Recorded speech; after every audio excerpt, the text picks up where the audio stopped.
Halo teman-teman, selamat pagi, selamat siang, selamat sore, dan juga selamat malam kapanpun kalian nonton video ini ya. Balik lagi nih dengan konten POV rakitan PC ala Tomatek. Kali ini ada satu yang spesial nih, yakni ada dua rakitan PC sekaligus sob. Dan di sini saya mencoba untuk speedrun kali ya, merakit dua PC sekaligus. By the way, ini speknya mirip-mirip ya, nggak beda jauh. Budgetnya juga memang sama-sama aja, di sekitar 9 jutaan lebih. Ya bedanya cuma tipis-tipis aja sih, paling cuma merek-merek beberapa NVMe, PSU atau cooler ya, dan juga casing tentunya. Namun apakah saya bisa nih speedrun ngerakit dua PC dalam satu waktu sekaligus? Mengingat ini juga siang ya teman-teman, ini jam 14 lewat 33-an alias jam setengah 3 sore, waktu yang kurang tepat untuk merakit PC atau untuk konten ngoceh gini kali ya, karena di luar sana suka banyak noise. Jadi mohon maaf ya kalau video ini ada noise-noise yang kepik gitu. Untuk PC yang ini yang pakai B550 dan pakai yang casing-nya agak gede, mungkin saya akan sebut ini PC 1 kali ya. Dan untuk PC yang pakai A520 dan juga casing-nya agak ceper ini, saya akan sebut PC 2 ya. Jadi biar nggak terlalu ribet penyebutannya, ini PC 1, ini PC 2. Yuk, mari kita langsung rakit aja kedua PC ini. Gimana ceritanya dan gimana prosesnya? Mari kita simak. Nah, untuk speknya sendiri seperti biasa ya, AM4 lagi dan lagi. Udah berapa kali nih saya nggak kehitung ya. Rakitan PC itu AM4 lagi ya. Karena emang selain si pemilik PC-nya yang request ya ke saya ya, karena kan yang ngerakit PC itu ada yang request, speknya udah nentuin dari dia, ada juga orang yang memang menyerahkan aja deh semua speknya sama saya.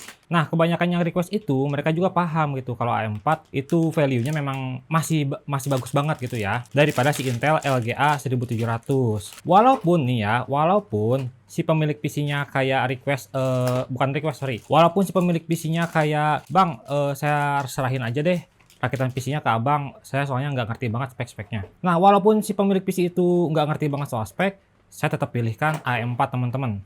Kenapa tetap saya pilihkan AM4? Ya sekali lagi, karena memang value-nya sebagus itu ya di zaman sekarang. Entah zaman dulu maupun zaman sekarang, AM4 tuh memang susah sih buat dilawan ya, secara harga dan juga performa yang didapatkan teman-teman. Untuk mobonya di sini saya pakai dari Asus Prime B550 A WiFi ya, ini motherboard yang kemarin saya mention, yang kalau dia nginstal WiFi-nya itu agak susah. Tapi kenapa abang ambil ini? Ya karena saya sendiri udah ngerti ya sob, gimana cara nanganinnya, gimana step by step-nya, saya udah paham karena udah mengalami. Jadi saya makanya ambil ini. Terlebih alasan utama saya ambil ini adalah karena budget teman-teman. Si pemilik PC itu budgetnya nggak terlalu lebar ya, jadi apa-apanya harus di-press, tapi dia mengutamakan performa.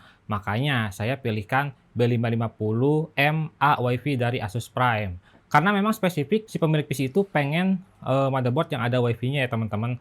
Kalau kalian ada budget lebih, saya sangat menyarankan untuk ambil MSI B55 Pro yang kemarin saya kontenkan juga ya. Itu dia nambah sekitar 150 atau 200 ribu gitu. Dapat fitur yang lebih banyak. Wi-Fi-nya sama, Bluetooth-nya sama, slot RAM-nya juga ada 4, tapi dia ada USB-C untuk si front panel-nya, terus juga ada heatsink untuk si NVMe-nya. Kalau di sini dia belum. Tapi keduanya udah sama-sama ARGB ya teman-teman. Itulah kenapa alasan terbesar saya ambil Asus Prime yang B550 ini ya, karena memang mau ngepres budget teman-teman.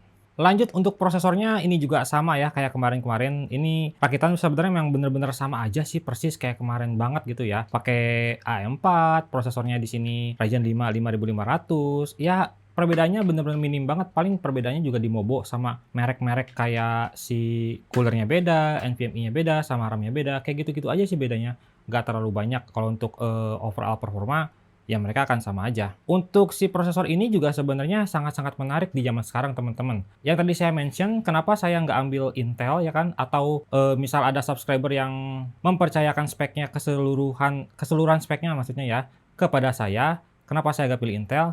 Karena ya Intel di zaman sekarang nggak semenarik itu teman-teman. Kan saingan A4 ini sebenarnya si LGA 1700 ya. Memang keunggulan LGA 1700 itu dia bisa pakai DDR4 atau DDR5.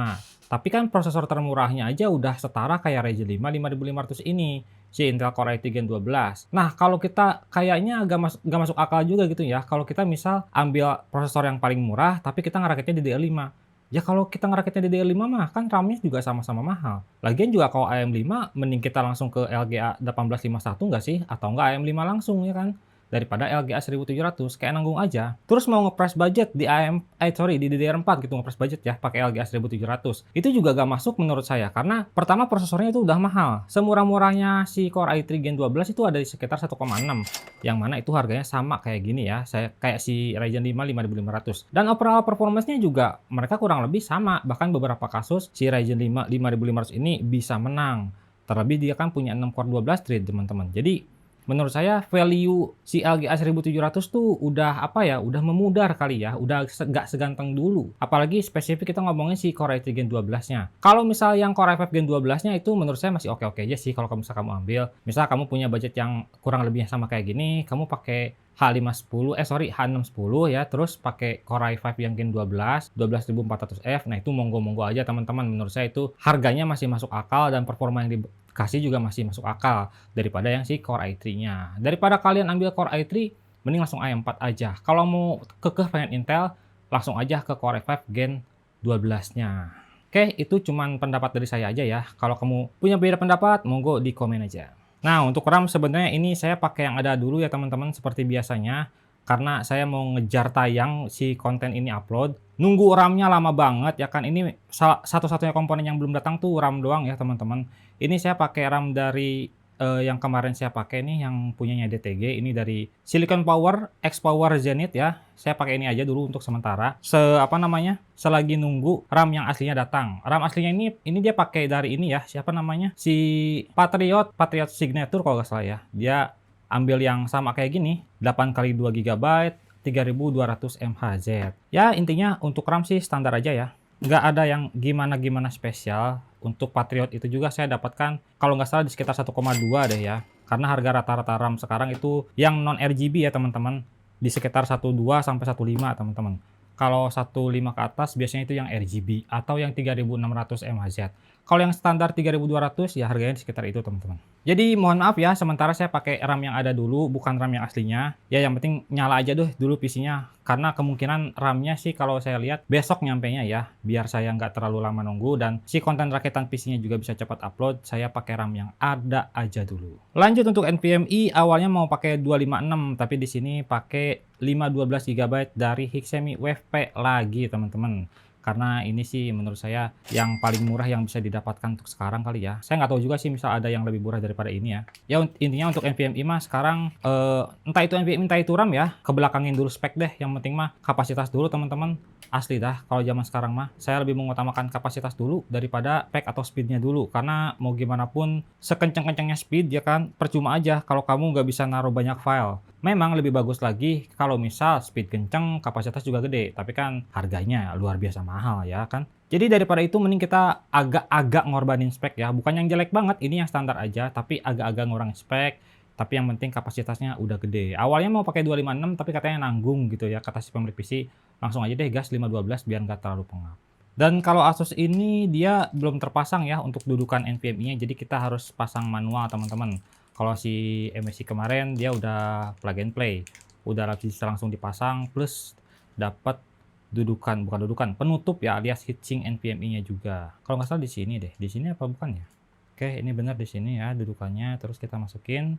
Ini walaupun tidak pakai heatsink nggak apa-apa ya teman-teman ya, karena NVMe Gen 3, apalagi yang speednya standar kayak Hikshemi WaveP ini, dia nggak panas-panas banget kok. Jadi untuk suhu juga relatif aman-aman aja. Misal kalian pakai Mobo yang nggak pakai heatsink, it's okay, nggak apa-apa. Kecuali kalau Gen 4 ya, kalau Gen 4 saya menyarankan memang pakai heatsink. Walaupun beberapa NVMe Gen 4 juga nggak terlalu panas, tapi ya monggo pakai heatsink. Apalagi Gen 5 ya, Gen 5 saya sangat-sangat highly recommend alias sangat-sangat direkomendasikan menggunakan heatsink NVMe. Kalau teman-teman beli Mobo yang nggak pakai heatsink atau yang nggak ada heatsinknya, kalian bisa kok beli heatsink tambahan untuk NVMe ini. Banyak yang jual kok aftermarketnya. Mulai dari si Jonesbo, Thermalright, Eddy Cooling, dan lain-lain itu mereka jual kok untuk si heatsink NVMe. Karena untuk menjaga umur si NVMe itu juga ya, faktor-faktor yang merusak NVMe itu banyak. Salah satunya umur, ya kan? Terus juga spesifikasi atau durability si NVMe itu sendiri. Yang ketiga yaitu suhu teman-teman. Karena kalau suhu NVMe itu terus-terusan panas ya, maksudnya kayak keseringan panas, itu secara teori bisa memperpendek umur NVMe juga teman-teman. Jadi kalau bisa, kalau NVMe kalian yang kenceng gitu ya, yang kelasnya menengah ke atas, saran saya sih pakein heatsink bawaan atau heatsink aftermarket ya teman-teman. Untuk cooler juga ini sama nih kayak kemarin, saya cari aman aja deh daripada ribet-ribet ya kan. Pakai Deepcool AG400 G2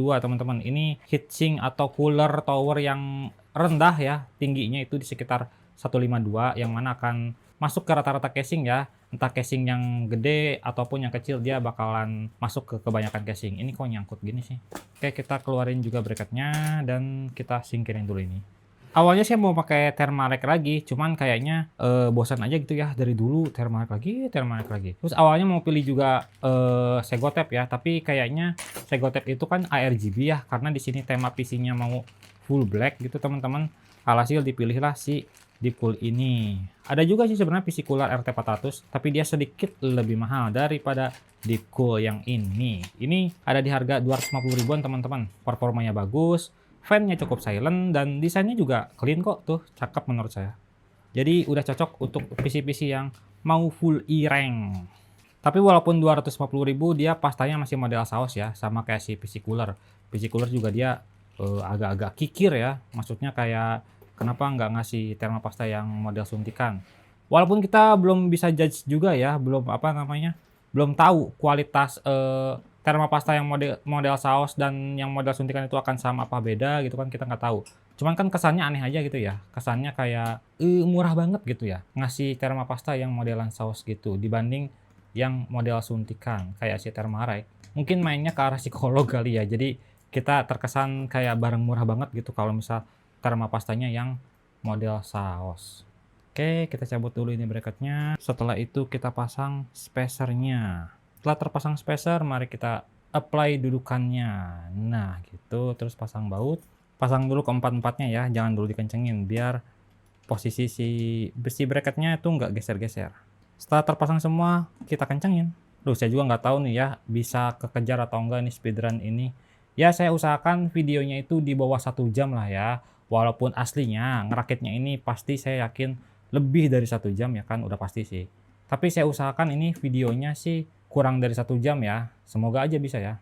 Kalau nggak bisa, ya wes lah, nggak apa-apa. Toh jadi tontonan juga buat kalian yang lagi gabut kali ya. Kita pakai thermopasta dari bawaan Deepcool ini ya, karena memang prosesornya bukan prosesor yang gimana-gimana teman-teman. Ryzen 5 5500 mah adem ayam aja. Jadi kalau pakai cooler yang standar seperti Deepcool AG ini dan juga pakai thermopasta bawaan yang saus itu, saya rasa tidak akan ada masalah yang begitu berarti.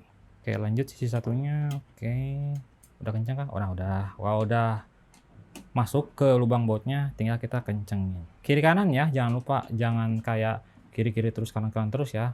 Ini adalah hal yang sepele tapi cukup bermanfaat ketika kita apply. Biar nggak mereng teman-teman, alias miring. Tapi enak juga sih si Deepcool ini, kita nggak perlu ngelepas fan-nya ya. Biasanya kan beberapa cooler kita harus ngelepas fan-nya nih ketika kita mau masang heatsinknya ini. Tapi di sini Deepcool nggak harus ngelepas fan. Jadi kalau mau pasang tinggal jos pasang aja. Tinggal kita pasangin ini ya, si 4 pin PWM, dan oke, kita umpetin kabelnya di bawah.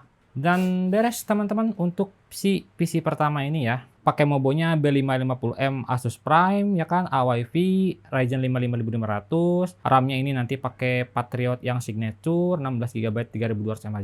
NVMe-nya pakai Hexemi WavePad 512 GB dan juga coolernya pakai Deepcool AG400 G2. Untuk PC kedua, mari kita lanjut. Ini kayaknya saya harus beres-beres dulu. Nah, ini dia PC yang kedua ya. Ini mobonya sama-sama dari Asus ya. Dan sekali lagi AM4 teman-teman ya, bukan LGA 1700. Untuk mobo ini saya pakai yang low budget ya. Yang tadi sih kelasnya udah lumayan lah ya, udah menengah lah bisa kita katakan.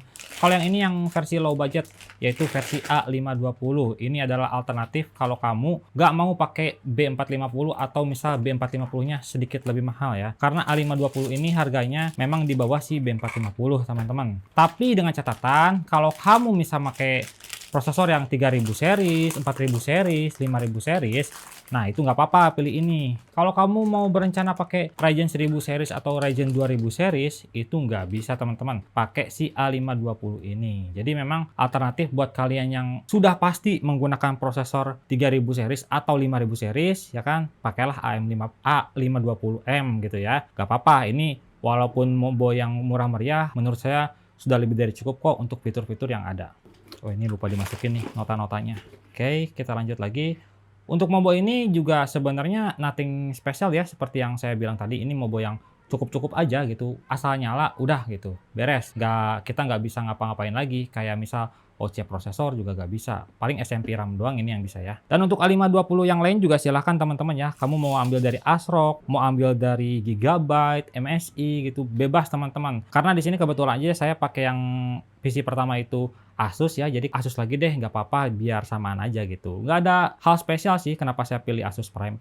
Yang penting mah A520M, karena untuk mangkas budget. Untuk harganya sendiri kalau nggak salah ini di 900 ribuan ya. Untuk MOBO ini naiknya dikit sih. Kalau nggak salah dulu itu di sekitar 800 ribu kecil, sampai 850 ribu, tapi sekarang di 900 ribuan. B450M juga kemarin saya lihat-lihat naik sih, beberapa puluh ribu doang ya. Jadi buat yang mau rakit PC dan punya uangnya, monggo rakit aja langsung daripada nunda-nunda teman-teman. Ini MOBO juga udah mulai-mulai ini ya, udah mulai-mulai menunjukkan kenaikan harga. Amit-amit naik harganya gede. Ya kalau mau naik gak apa-apa lah, 10 ribu, 20 ribu doang gitu mah ya, maksimal 50 ribu. Jangan sampai kayak RAM anjir, 5 kali lipat naiknya. Untuk prosesor juga, sama lagi teman-teman, Ryzen 5 5500. Semoga kalian nggak bosen ya lihat prosesor ini. Kalau dulu saya sering banget rakit tuh pakai Intel Core i3, Intel Core i3, Intel Core i3 Gen 12 ya kan. Kalaupun Ryzennya Ryzen 5 5600, 5600, 5600 itu di zaman normal ya. Tapi di zaman sekarang kayaknya Ryzen 5 5500 ini jadi pilihan yang sangat-sangat bijak kali ya. Karena memang mengingat harga dan performanya itu benar-benar bagus teman-teman, di sekitar 1,6 versi tray. Ada juga yang versi iGPU ya 5500 GT, yang mana menurut saya itu lebih worth it daripada 5600G karena harganya terpaut lumayan teman-teman. Sedangkan untuk overall performance-nya itu nggak beda jauh. Jadi kalau mau ambil yang iGPU, ambil aja yang 5500 GT daripada 5600G. Entah kenapa dari dulu 5600G itu selalu so ganteng sih harganya. Padahal performanya nggak gimana-gimana. Mentang-mentang jadi andalan sweet spot ya, harganya jadi bisa so ganteng gitu. Lanjut untuk RAM di sini saya dapatkan dari Corsair Vengeance teman-teman, LPX 16 GB 8x2 3200 MHz. Standar juga ya untuk RAM ya. Tapi di sini saya dapatkan dari Corsair ya, alhamdulillah ini memang rezeki si pemilik PC-nya lumayan bagus. Dapat RAM yang bagus. Kalau saya sih pilih yang ada aja ya teman-teman ya. Kayak adanya Corsair ya udah saya pilih Corsair, adanya tim ya pilih tim, adanya Patriot juga saya pilih Patriot. Karena kalau cari RAM spesifik maunya merek-merek tertentu itu wah kayaknya agak gak mungkin ya. Kita dapat RAM di harga yang normal aja udah syukur-syukur gitu. Maksudnya normal di sini new normal ya. Karena di sini saya dapatkan RAM-nya di harga 1,2 juta juga teman-teman. Sama kayak si Patriot tadi. Yang ini garansinya DTG ya. Ada stiker DTG-nya. Kalau yang Patriot itu kalau nggak salah Innovation deh. Kalau nggak salah ya. Koreksi kalau saya salah. Jadi intinya kita ambil RAM yang mereknya terkenal dan distributornya jelas. Udah gitu aja. Beres. Dan yang nggak kalah penting harganya ya. Kalau cari RAM itu jangan pilih yang mahal-mahal teman-teman. Kecuali ya satu kali lagi dia RGB ya monggo-monggo aja. Kalau saya mah nggak terlalu suka RGB ya, maksudnya kayak untuk RAM itu RGB buat apa sih gitu. Kalau fan casing RGB oke lah, tapi RAM kan kayaknya agak-agak gimana gitu. Apalagi di harga-harga Ramageddon ini yang mahal, ngapain kita ambil RAM RGB? Dapat harga RAM normal yang non RGB aja udah syukur-syukur, apalagi yang ini mereknya Corsair. Oke banget nih. Lanjut lagi untuk NVMe, ini pakai 512 GB juga ya, tapi di sini pilih dari tim MP33, sebuah NVMe yang sama ya. Ini dulu saya pakainya ini lagi sama kayak RAM tuh. RAM-nya tim Ticreate lagi. Tapi RAM NVMe ini tuh ngebukanya agak-agak PR sih. Harus nyobek di sini. Entah kenapa packaging NVMe itu banyak yang kayak gini ya. Tadi juga Hexemi kayak gini. Kenapa nggak dibuat kayak Lexar kemarin ya, yang dibungkus kardus terus kita buka simple gitu, atau yang Max Bay juga itu enak banget tuh kalau packaging kayak gitu ya. Packaging kayak gini nyusahin gitu ya. Mungkin mereka yang nge-packingnya gampang ya, tapi kita yang ngebukanya susah anjir. Aneh juga sih. Untuk NVMe ini standar aja ya, hampir sama kayak Hexemi tadi untuk spek dan speed segala macamnya lah. Ukurannya juga sama 512 GB. Tapi yang ini harganya sedikit lebih mahal daripada si Hexemi WFP tadi teman-teman. Kalau nggak salah ini di sekitar 16-an deh. Aduh, saya lupa masang dudukannya ya. Ini Asus nih kenapa dah nggak langsung di pabrikannya aja gitu, langsung dipasang gitu ya. Kenapa harus kita yang masang manual sih? Heran banget ya Asus. Aduh, Asus. Sekelas dudukan untuk NVMe aja belum dipasangin. Kamu nih entah kikir, entah pelit, atau pemalas ya. Oke, tinggal kita bautin aja nih. Ini juga bautnya cuma satu doang. Ini misal bautnya hilang sih wassalam ya. Karena dia cuma ngasih satu doang, nggak ngasih spare tambahan tuh. Mana baut NVMe ini sekecil ini ya. Kalau misalnya hilang sih bener-bener PR teman-teman. Dan NVMe ini juga nggak ngasih lagi baut tambahan ya. Kalau Lexar dan Maxbay kemarin dia ngasih baut tambahan. Ini udah mah dari Mobonya cuma satu baut. Dari NVMe nya nggak ngasih. Kalau hilang, wassalamualaikum warahmatullahi wabarakatuh. Nah, lanjut untuk cooler nih ya. PC kedua ini coolernya pakai dari Olympus Gamma A40 digital RGB teman-teman. Ini cooler yang bukan saya pilih ya. Ini yang milih tuh si pemilik PC-nya langsung. Dia udah ngelis katanya pengen pakai cooler yang ini. Ya wes, kalau saya mah manut aja. Toh lagian si Olympus ini kelasnya masih oke lah untuk sekelas Ryzen 5 5500. Kecuali kalau dia pakainya Ryzen 5 5700X gitu ya. Nah, itu mungkin saya akan agak apa ya, agak protes kali ke dia ya. Jangan pakai yang ini, kalau mau yang di atasnya gitu ya. Kalau mau Olympus, jangan yang versi 9 cm ini. Karena ini bentukannya mungil karena ukurannya si A40 ini 90 cm ya teman-teman. Sorry, 90 mm. Dan di sini ada gimmick digitalnya. Olympus tahu saya sih gimmick digitalnya lumayan bagus ya. Kayak digitalnya tuh digital metric gitu loh. Jadi kelihatannya kayak clean gitu. Cakep sih. Tapi harganya juga ya lumayan sih. Padahal ini ukurannya ukuran yang 9 cm. Harganya kalau nggak salah di sekitar 2,5-an juga deh kurang lebih ya. Tapi udah 4 heat pipe sih. Ya oke lah. Dan seperti biasa kita dapat, astagfirullah, apa itu? Dan seperti biasa kita dapat Thermapasta saus teman-teman ya. Yang nggak heran lah karena harganya juga murah. Ternyata untuk si AMD ini dia udah ditulis AMD dan juga bracketnya dipisah ya antara AMD dan Intel. Spacernya juga udah terpasang. Wow, luar biasa juga nih. Ini sih bracketnya saya kayak baru pertama kali lihat ya kayak gini. Karena saya udah lama banget gak pernah pakai cooler dari Olympus ya spesifik. Apalagi Olympus A40 ini saya belum pernah sama sekali. Jadi ini pertama kalinya saya pakai Olympus yang A40. Dan ini agak unik sih, spacernya udah terpasang ya di si bracket besinya. Oh iya, ini belum dibuka nih. Suka kelupaan, belum dibuka. Kita buka dulu si bracket bawaan Mobonya. Oke, udah dibuka. Lanjut kita pasang si bracketnya ini. Ini harusnya gini sih masangnya ya. Oh iya, ini gini ya, karena ini ada arah panah untuk CPU-nya. Mudah banget sih kalau gini. Jadi kitanya sebagai pemula gak usah baca manual book pun udah paham gitu. Oh, arahnya ke situ, dan juga spacernya juga nggak akan ketuker. Karena untuk AMD ini dia udah ngasih ini juga ya, ngasih label tuh AMD gitu. Bagus, Olympus, nice banget untuk si desainernya ya. Cakep. Kita patut apresiasi sob untuk desainer-desainer yang sangat-sangat mempermudah user ya. Mantap sih Olympus. Karena ada beberapa cooler yang ya nggak beberapa sih, banyak ya, banyak cooler yang kita tuh entah AMD entah Intel ada beberapa partnya harus di mix-max gitu ya. Walaupun nggak semuanya ya kan, tapi ada aja beberapa yang suka ngebingungin. Ternyata Intel dan AMD itu sama gitu. Ternyata Intel dan AMD itu bracketnya pakai yang sama, cuman beda backplate-nya doang gitu. Nah, yang gitu kadang ngebingungin juga, apalagi untuk para pemula. Tapi untuk Olympus ini kayaknya emang diperuntukkan untuk pemula ya, yang rakitannya menengah ke bawah. Jadi entah secara performa entah secara pemasangan dia ramah banget untuk pemula. Pemula-able, bukan pemula-able ya, newbie-able kali ya. Ngarang aja Tomatek ini. Lanjut kita pasang Thermapastanya. Dan Thermapastanya juga ini saya pakai yang bawaan aja karena ini kelas Ryzen 5 5500 sekali lagi ya. Ini adalah prosesor yang biasa aja, masalah suhu, masalah performa juga jadinya nanti dia gak akan terlalu panas ya. Thermapastanya dikit banget, ini benar-benar sekali pakai doang. Kalau yang Depo tadi sih lumayan banyak ya. Dan karena ini ARGB ya, nanti saya pakai tambahan Tecware SATA yang Omni ARGB itu ya, yang dongle. Mobo ini belum support RGB teman-teman, jadi makanya saya pakai yang Tecware tambahan itu. Kabelnya kita keluarin dulu nanti biar gak ribet ngambil kabel ARGB-nya, lalu kita pasang. Tapi agak aneh sih ya, coolernya kecil banget.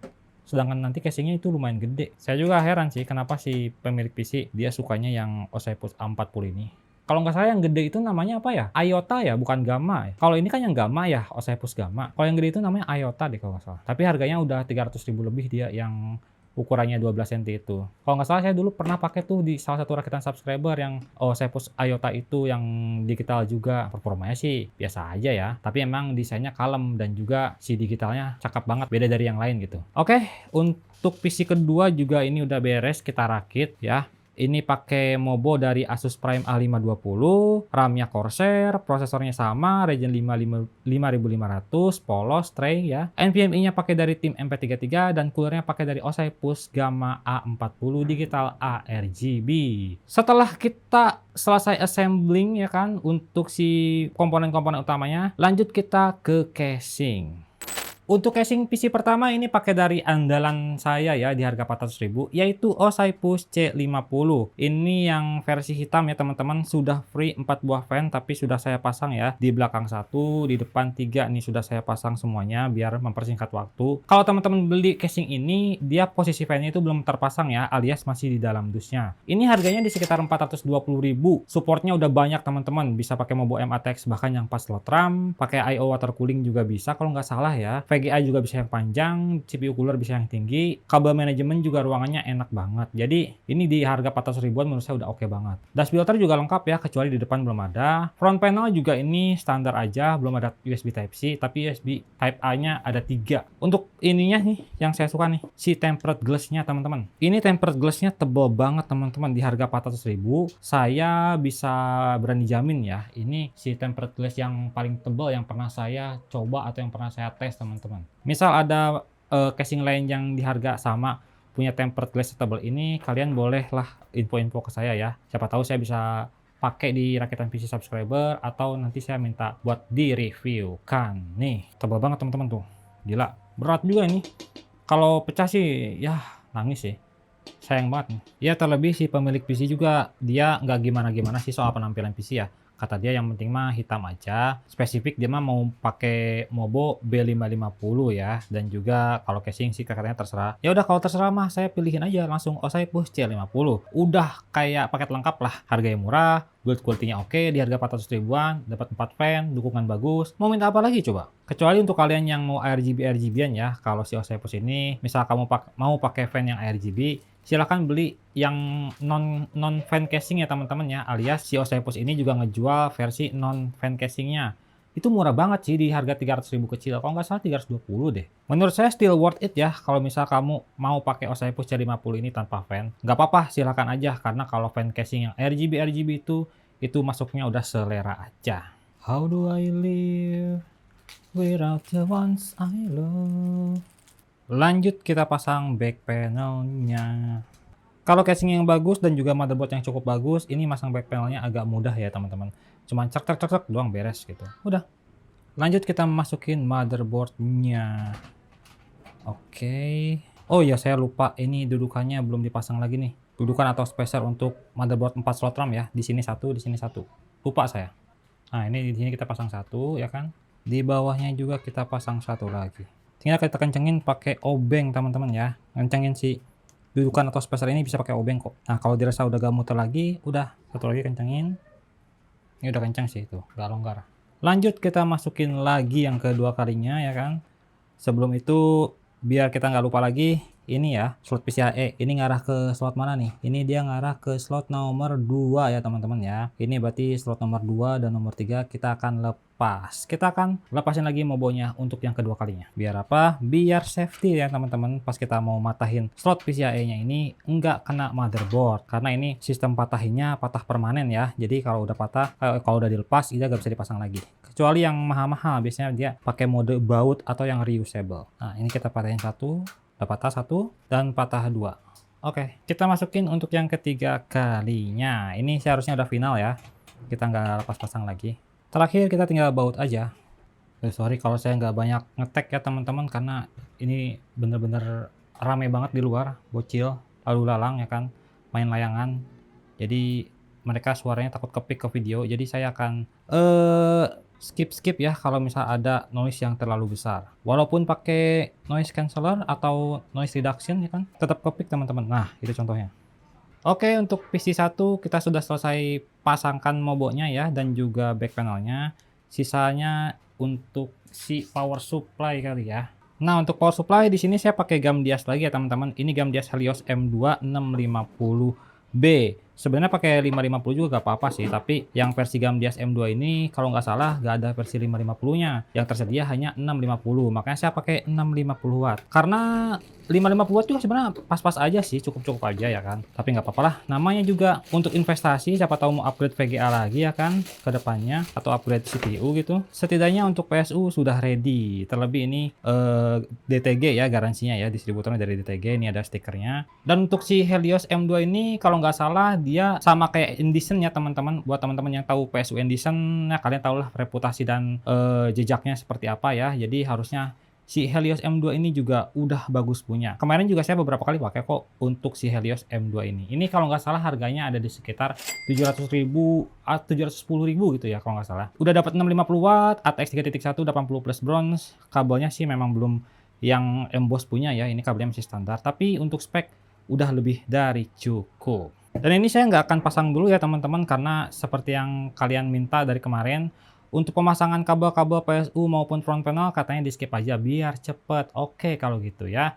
Kita lanjut langsung ke VGA. Ini saya dapatkan Zotac RTX 2060 batangan ya teman-teman ya. Karena ini request dari si pemilik PC, katanya pengen pakai RX 6600. Sekali lagi, RX 6600 itu agak susah dicari dan harganya agak digoreng. Makanya alternatifnya di sini pakai RTX 2060 yang polos teman-teman ya, 6 GB.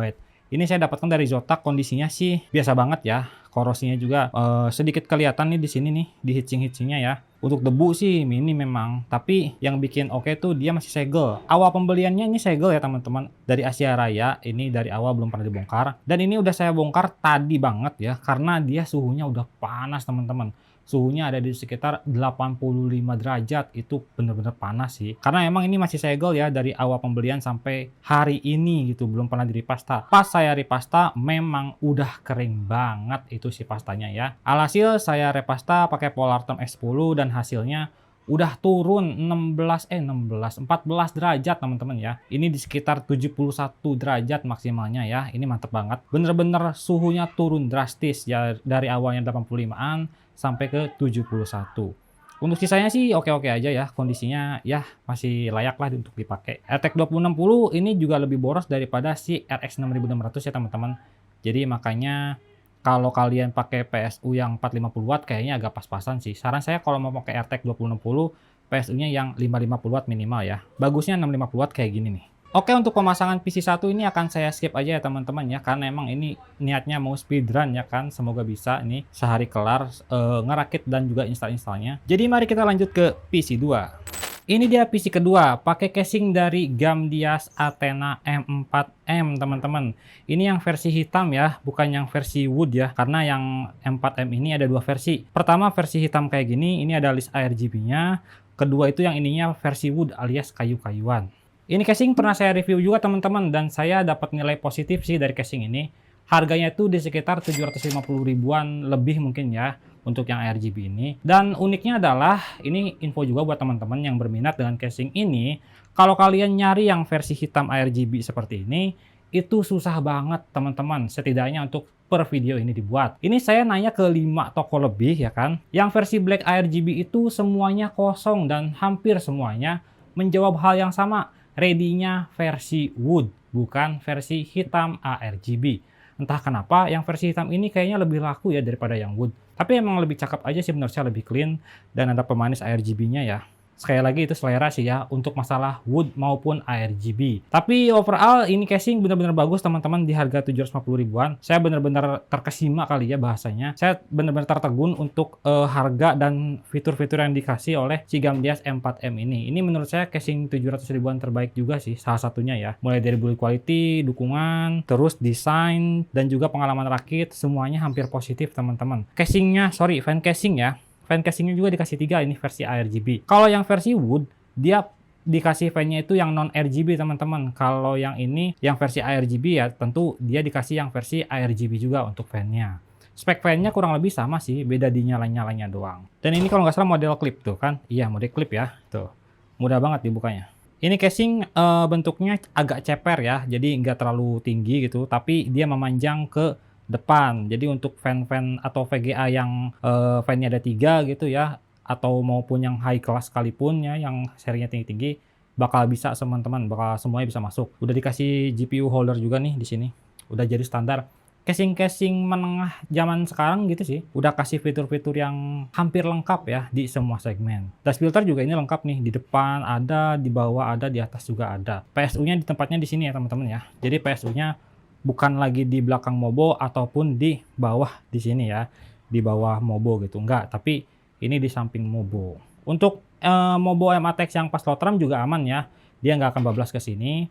Jadi ini casing benar-benar saya suka banget. Mungkin kalau PC saya itu ditaruhnya di atas meja, saya akan pilih casing ini sih sebagai casing di PC utama saya ya. Atau yang Jonesbo D320 Pro tuh itu juga bagus. Deepco CH160 juga bagus sih, yang plus ya. Tapi yang kedua itu tadi saya sebut dia lebih kecil ukurannya daripada si Gamdias Athena ini. Gamdias Athena ini dia ukurannya memanjang, jadi aman lah untuk kebanyakan part-part PC. Bisa muat komponen-komponen yang besar maupun panjang maupun tinggi, terserah ya. Di casing ini pokoknya aman banget lah. Ini radiator juga bisa masuk ya, yang 360 mm. Nah, untuk ruang kabel manajemennya juga sama ini, pakai klip. Oh, pakai klip juga. Dan udah dikasih ARGB controller ternyata ya teman-teman. Saya kira nggak dikasih. Karena dulu saya pakainya yang versi wood ya, bukan yang versi ini. Jadi untuk kabel-kabelnya nanti diumpetin di bawah PSU sini ya teman-teman. Dan ini ada si penutupnya atau covernya biar nanti si kabelnya tuh nggak terlalu kelihatan berantakan. Nice banget lah untuk Gamdias Athena ini.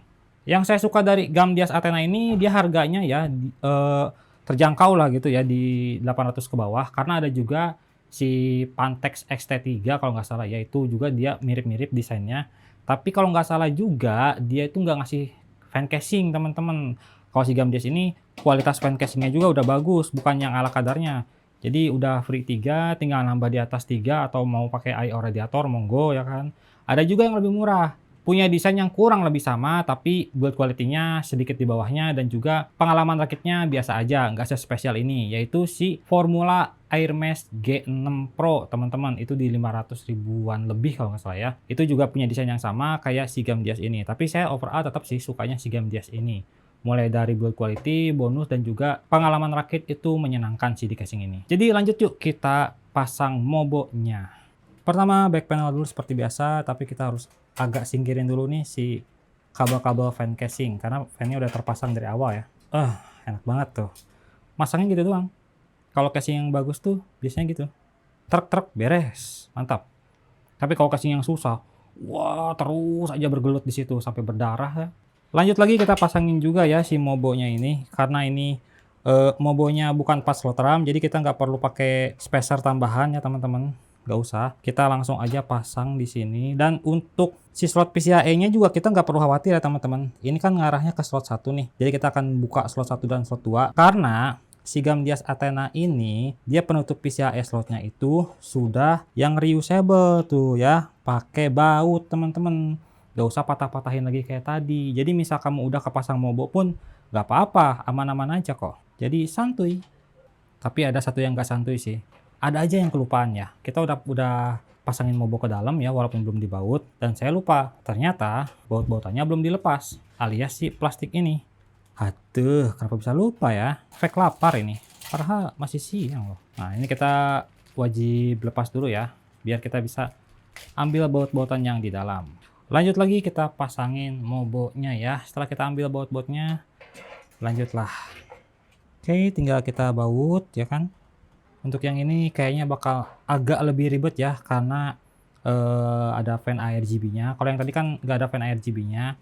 Kalau ini ada 1, 2, 3 yang di sini sama 4 yang si CPU cooler. Jadi ini kayaknya kabel manajemennya akan sedikit lebih lama daripada yang tadi. Oke, kita sudah masukin ya kan. Tinggal kita ke kabel manajemen. Sebelum ke kabel manajemen, ini dia PSU yang dipakai di PC yang kedua ini ya teman-teman. Ini adalah Cooler Master MWE Bronze 550 watt versi 3. Buset ya, sekarang udah keluar versi 3 aja. Dan untuk Cooler Master sekarang ada juga yang megangnya dari Agres ya teman-teman.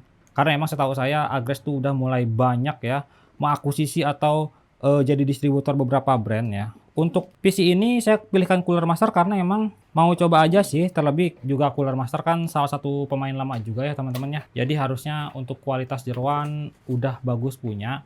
Ini di harga 600.000 gede ya teman-teman ya, si Cooler Master MWE ini. Dulu saya juga pernah kok pakai yang MWE ini, tapi versi pertama alias gen pertama teman-teman. Sekarang udah keluar gen ketiga aja, alias yang versi 3. Luar biasa juga, berarti peminatnya lumayan banyak ya untuk Cooler Master yang versi-versi low budget. Karena ya bayangin udah keluar versi 3 teman-teman, dan ini udah ATX 3.1. Ini kabelnya teman-teman ya. Ini kabelnya udah flat emboss, mantap Cooler Master nih. MWE versi 3 bronze. Ada juga yang versi gold ya teman-teman ya. Untuk Cooler Master ini ya reputasinya udah cukup bagus juga lah di pasaran ya. Dia salah satu pemain lama juga ini si Cooler Master. Jadi untuk PC rakitan kali ini harusnya masih aman-aman aja lah pakai Cooler Master ini.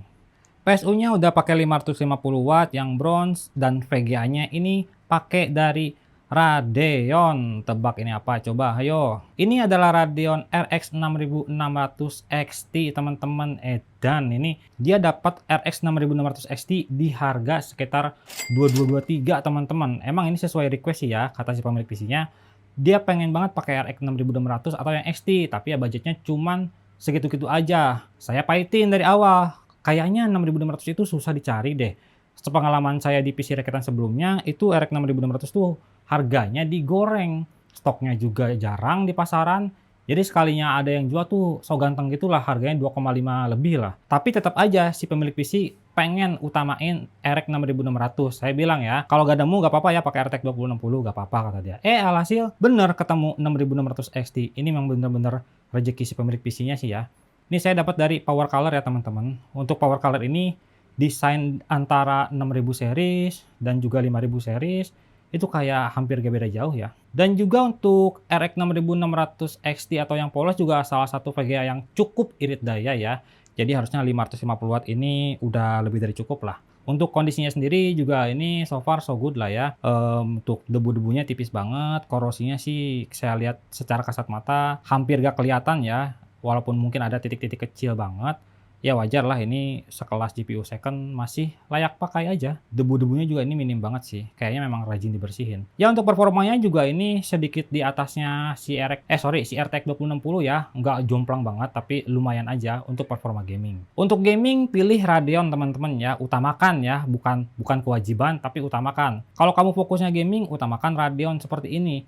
Tapi kalau kamu kebutuhannya all-rounder atau bahkan di produktivitas seperti editing, ya kan, rendering, streaming, 3D atau bahkan AI, itu utamakan Nvidia teman-teman ya, karena memang untuk performa all-rounder ya kan, atau untuk multitask gitu si Nvidia lebih oke daripada Radeon. Tapi karena fokus di sini si pemilik PC kayaknya emang gaming doang ya, jadi pilihnya 6600. Nah, untuk perakitannya gimana? Seperti biasa, kayak tadi, akan saya skip aja ya untuk mempersingkat durasi video speedrun ini. Nah teman-teman, seperti inilah ketika kita sudah rakit ya dan sudah diberesin lah semuanya. Hasil kabel manajemennya ya lumayan lah ya, daripada lumanyun gitu. Cukup rapi lah. Tapi untuk kabel tisnya jujur ini kurang ya, karena si PSU Gamdias itu dia nggak ngasih kabel tis tambahan. Kabel tisnya itu cuman ngasih dari si OSI Push C50-nya aja. Jadi untuk misal teman-teman yang kabel tisnya kurang ya kalian harus beli lagi kabel tis. Untuk sisa kabel-kabelnya juga saya umpetin di sini ya, karena ini nggak pakai story tambahan. Jadi so far aman-aman aja. Lanjut untuk GPU-nya juga udah saya pasang ya, dan semua alhamdulillah bisa terpasang dengan normal, dengan lancar. Intinya ngerakit PC yang satu ini semuanya tentram aja, nggak ada kendala yang berarti. Karena emang casingnya udah enak juga ya, udah sering juga saya rakit di OSI Push C50 ini. Doa saya sih selalu sama ya untuk PC rakitan subscriber. Semoga PC-nya normal dan juga bermanfaat, dan terutama itu awet ya teman-teman. Karena ya seperti yang kita tahu industri ekonomi, kalau amit-amit ada part yang rusak, itu agak nyesek sih. Jadi untuk PC rakitan yang pertama ini sudah selesai teman-teman. Kita lanjut yuk untuk rakitan PC yang kedua.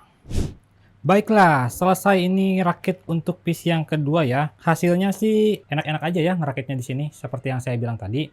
Ngerakit di casing ini tuh menyenangkan sih, karena kabel manajemennya juga udah bisa diatur sebaik mungkin ya. Terlebih di sini jujur embossnya kabel dari si power supply Cooler Master ini kayak beda gitu dari embossnya power supply yang lain. Dia kayak lebih lentur aja. Saya udah sering pegang beberapa kabel power supply yang emboss ya, tapi entah kenapa yang Cooler Master ini kayaknya yang terlentur deh gitu. Kayak beda aja dari power supply yang lain. Untuk penataan kabel juga di sini udah rapi lah ya, lumayan rapi, bukan yang rapi-rapi banget. Ini ada kabel sedikit keluar, ini kabel PSU ya, karena ditekuk di dalam tuh gak cukup, jadi saya tekuk di sini aja, dilipat di sini, dibuletin ya. Karena kalau di dalam tuh kesannya kayak nekuk banget, agak-agak ngeri, jadi saya di sini puterin aja, diakalin lah. Untuk kabel-kabel fan juga di sini saya bisa akalin sedemikian rupa lah, dan untuk kabel PSU sisanya ada di dalam ini ya, jangan diintip, ini acak-acakan. Untuk kabel manajemen udah beres, dan untuk si apa namanya VGA juga ini udah beres ya, sudah terpasang dengan baik. Untuk kabel-kabel sisanya sih kayak kabel cak fan ini, terus kabel apa namanya digital dan juga RGB si fan OSI push-nya juga kelihatan. Ya mau gimana lagi ya, kabelnya emang banyak banget teman-teman. Terlebih ini mobile low budget ya, jadi cak fan-nya cuma ada satu di bagian sini doang nih, nggak ada lagi di bagian bawah atau di bagian samping. Kalau di bagian bawah ada sih lebih enak ya. Ya namanya juga mobile low budget. Itulah salah satu konsekuensi kita menggunakan mobo yang low budget ya teman-teman. Fiturnya ala kadarnya. Tapi sekali lagi, doa saya untuk PC rakitan subscriber adalah semoga PC-nya bermanfaat, awet, dan juga normal teman-teman ya. Baiklah teman-teman, untuk kedua PC ini udah selesai saya rakit ya. Alhamdulillah semuanya nggak ada kendala, perakitannya semua normal. Dan untuk total harganya ini kurang lebih dua-duanya mirip aja ya teman-teman ya. Untuk yang PC 1 itu dia ngejar performa alias ngejar fitur ya. Dia pakai Mobo B550, RTX 2060 yang mana dia lebih all-rounder. Pakai casing juga yang memang setidaknya standar banget lah. Termasuk fan casingnya yang ireng doang. Tapi untuk airflow saya jamin OSI PC50 ini bagus punya sob. Dan untuk PC yang kedua juga harganya kurang lebih sama ya. Untuk PC yang kedua ini dia agak-agak ngejar estetika juga ya, karena pemilihan casingnya lebih mahal, lebih bagus, lebih cakep lah daripada yang OSI Push C50. Untuk speknya keduanya bener-bener mirip aja ya, cuman beda di merek dan juga VGA-nya teman-teman. PC yang pertama ini pakai RAM-nya dari Patriot Signature dan juga Zotac RTX 2060. Dan PC yang kedua pakainya Corsair dan juga Power Color RX 6600 XT. Sisanya sih kayak casing dan juga PSU itu kurang lebih sama ya teman-teman ya. Cuma beda kapasitas wattnya aja. Nah menurut kamu gimana sob? Untuk kedua rakitan ini kamu lebih suka yang mana? Yang mengutamakan fitur alias penampilannya biasa aja atau yang mengutamakan penampilan untuk fiturnya standar aja? Monggo di komen aja. Atau mungkin kalau kalian punya budget yang setara dengan kedua PC ini, kalian punya rakitan sendiri kah? Kalian punya racikan sendiri kah? Monggo di komen aja. Coba saya juga pengen tahu racikan PC kalian dengan budget yang kurang lebih setara kayak kedua PC ini. Dan mohon maaf juga ya teman-teman ya, untuk pengetesan kedua PC ini mungkin saya akan pakai yang template aja ya. Yang kemarin rakitan yang terakhir itu kan speknya sama persis ya, pakai RTX 2060 Ryzen 5 5500. Karena mau saya tes pun ya performanya kurang lebih akan sama aja teman-teman. Lalu gimana dengan 6600 XT nya bang? Ini kan beda nih VGA nya. Ya untuk performa gaming ya, kita bicara gaming ya. Ini perbedaan antara 2060 dengan RX 6600 XT ini sebenarnya bedanya nggak terlalu jauh-jauh banget sih teman-teman. Kalau bicara kasar mungkin beda FPS nya tuh di sekitar 10-20an FPS gitulah, tergantung gamenya kayak gimana ya dan tergantung penggunaan RAM-nya. Sorry, VRAM maksudnya. Karena yang Zotac RTX 2060 ini dia VRAM-nya 6GB, untuk RX 6600 XT dia VRAM-nya 8GB. Tapi keduanya sama-sama powerful kok di 1080p. So untuk pengujiannya saya akan menggunakan template yang kemarin aja ya. Dan kalau kalian penasaran dengan performa yang ini nih yang pakai 6600 XT, ya kalian tinggal tambahin aja 10-20 FPS. Oke, sorry ya, bukan tanpa alasan saya skip untuk pengujiannya karena ini saya mau ngejar ngirim teman-teman. Ini rakitan ini udah hampir seminggu nih ya, sejak si pemilik PC ngekontak saya. Jadi saya pengen buru-buru aja ngirimin kedua PC ini ke pemilik PC-nya. Biar apa ya, biar si pemilik PC-nya juga tenang lah karena udah nanyain juga nih kapan PC-nya jadi. Karena kemarin saya terkendala nyari VGA ya yang agak lama. Jadi butuh waktu sedikit lebih lama gitu ya. Memang biasanya sih saya ngasih estimasi 7 hari ya teman-teman ya untuk rakitan PC.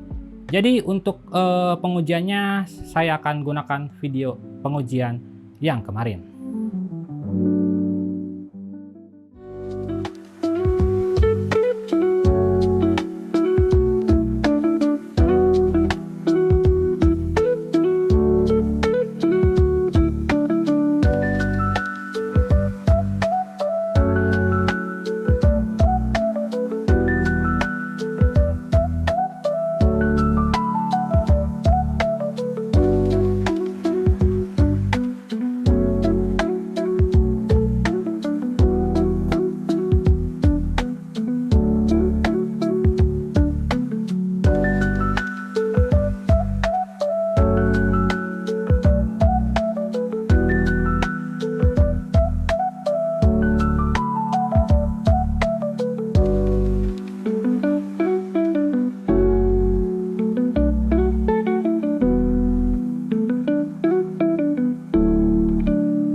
Alhamdulillah kedua PC ini sudah selesai saya rakit dan tadi saya udah sempat benchmark juga ya.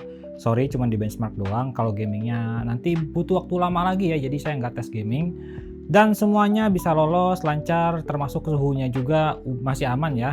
Entah prosesor, entah VGA, keduanya sama-sama ada di suhu yang relatif normal ya. Kalau CPU itu di sekitar 70-an sama dua-duanya, GPU juga di sekitar 70-an kurang lebih keduanya.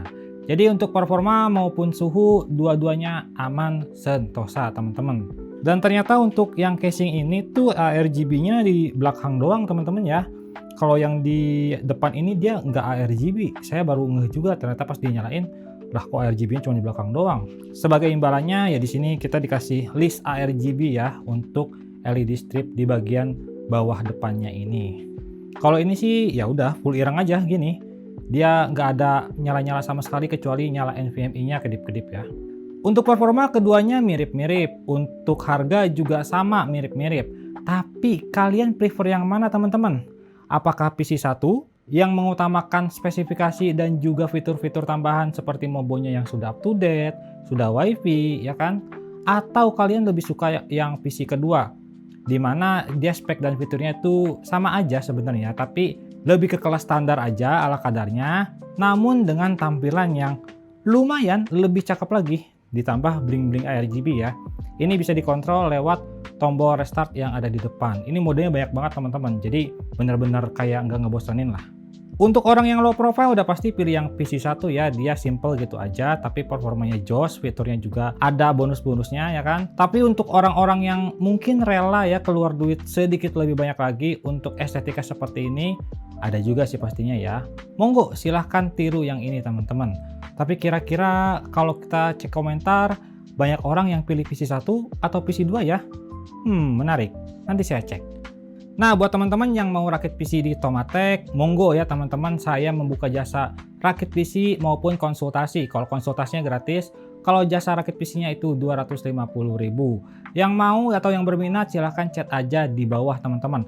Ada link Discord, TikTok, email maupun Facebook, terserah kalian chat saya di mana aja. Saya akan secepatnya membalas. Like video ini kalau kalian suka, nggak usah direct juga gak apa-apa teman-teman. Tapi minimal tinggalkan jejak kalian tentang dua PC satu ini. Semoga video ini 1 jam kurang ya, karena saya memang dari awal berencana nge-speedrun 2 PC ini. Tapi yang ini BTW cakep sih. Sayangnya stoknya udah susah.